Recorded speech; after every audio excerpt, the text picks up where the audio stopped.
Hello fellow Helldivers, Thornton here, and we are at day 2 on Breckenridge in Colorado snowboarding. But today we're going to be talking about, well, the Terminids, and it looks like they're going to be getting some major upgrades coming to the game. We're going to go over all of that, but without further ado, let's jump into today's topic. The Gloom is continuing to spread on the Terminid side, and with it we are going to get brand new enemy types, and I'm going to go ahead and tell you guys a little bit about what to expect with the evolution of the bugs in that regard. It does look like the Gloom is going to be something that's already been teased by Arrowhead. As they were actually asked recently, they're working on a planetary modifier that will see new lethal variants of some of our existing bug spawns. I'm pleased with how they are turning out, and I think they will present a unique challenge for the Helldivers. Another enemy I've worked on is the Impaler, which I will not say more about at this point. Obviously, this was a question asked before the new Escalation of Freedom, where they did talk about the Impaler that they've been working on, and that the Gloom is going to be something that modifies the Terminid enemies into something much more dangerous. According to some datamined information coming from Iron Sights, it does appear that there is going to be an evolution of these creatures. Now, according to some information, it does appear that there is an NPC called the Architect, which could be involved with the evolution of bugs in some way. One thing we really do need to go over before we get into this is anything that is data mined or insider leaked. There's never 100% confirmation it's coming to the game. This is just in the files and what could very well be a possibility. So don't ever take anything as 100% concrete, like this is going to come next week. It's just to give you guys a glimpse at what could possibly be coming. There's actually a model in the game right now of something called a dragon, or a bug dragon. In fact, Iron Sights said that there's more proof of the bug dragons existing as juggernauts than the Hive Lords, and well, we've seen a lot of leaks and information about the Hive Lord. According to that same information, there are some abilities already found for the Dragon Lords. There's Fly,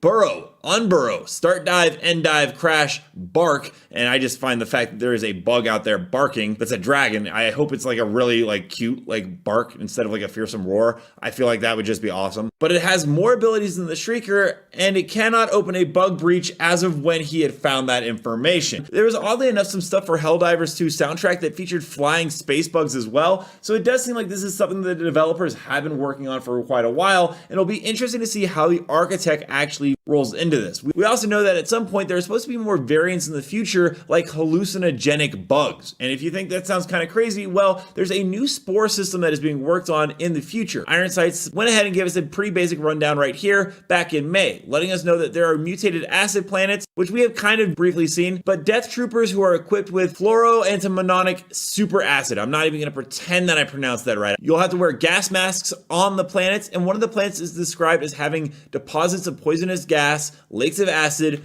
fog so thick it is impossible to see. These planets will be violent acid storms. Along with that, there will be orbital acid burst stratagem, hallucinogenic mutation, which we just went over with the bugs, where certain planets and bugs will release hallucinogenic spores. So if you thought fighting the Terminids and automatons threat was bad enough, try doing it while going high on a trip. That looks like something that we may very well have as a future challenge when we go onto these planets. Iron Sights did let us know a list of the planets. It's actually a fairly old list, but he updated it on June 10th. Some of these we've already seen, but there is in the files right now: Bug Homeworld, Bot Homeworld, Illuminate Homeworld. Can't wait till we finally get those. Mines of Zion, Forest Cathedrals, Heroes Bayo, Coldeth, Miasma 8, Darkwater Bay, Bug Quarantine, Meridian, Leah, which I think we blew up. I think, maybe, yeah, that's a black hole, Illuminate, whatever. RP426, Usheron, Outpost 31, Franklin's Retreat, and Protea as well. Some of them, like I said, have already come to the game, but it will be interesting to see which one of these actually ends up giving us the dragon bug, and then also makes us, start to trip a bit. But the big question is, since this is on the Terminid side of the map, is it gonna make its way to the Meridia black hole, which has been,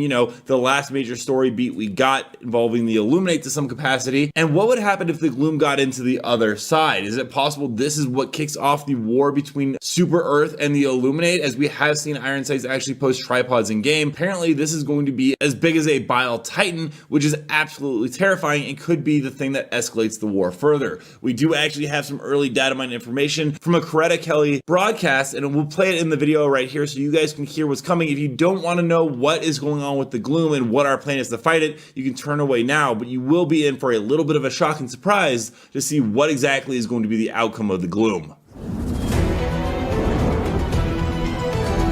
Good evening. I'm your host, Coretta Kelly.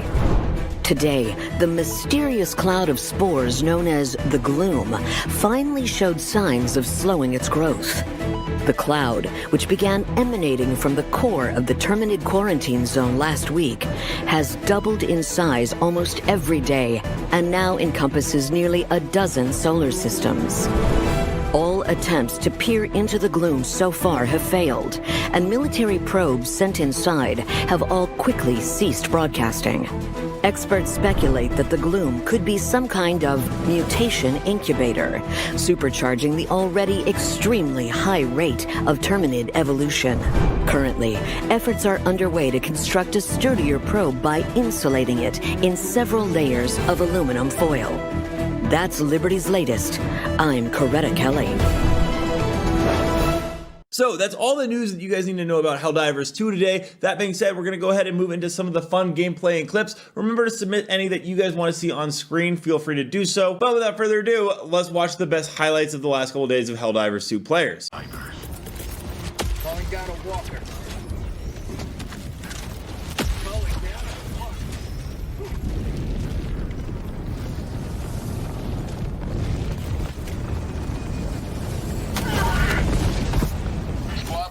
Deploying full replacement.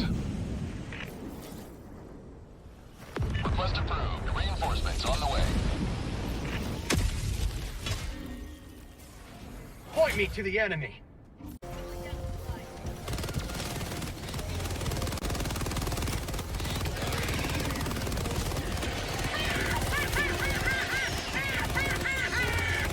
ETA T-minus 2 minutes and 30 seconds.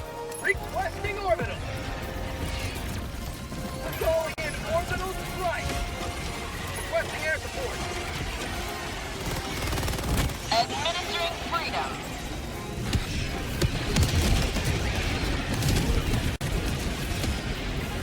Orbital inbound.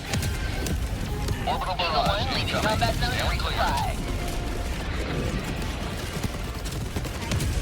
ETA T-minus 2 minutes.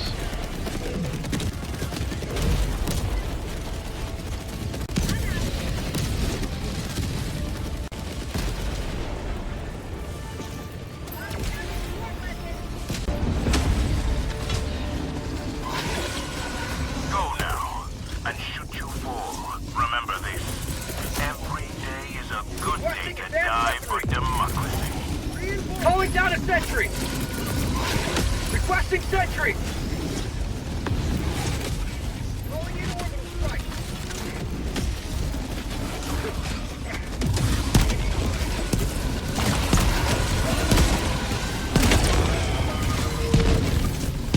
Requesting orbital.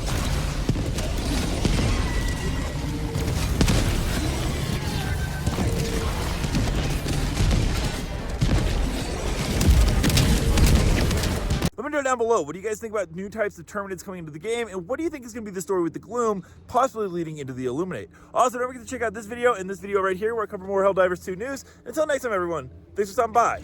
Peace, friend, democracy.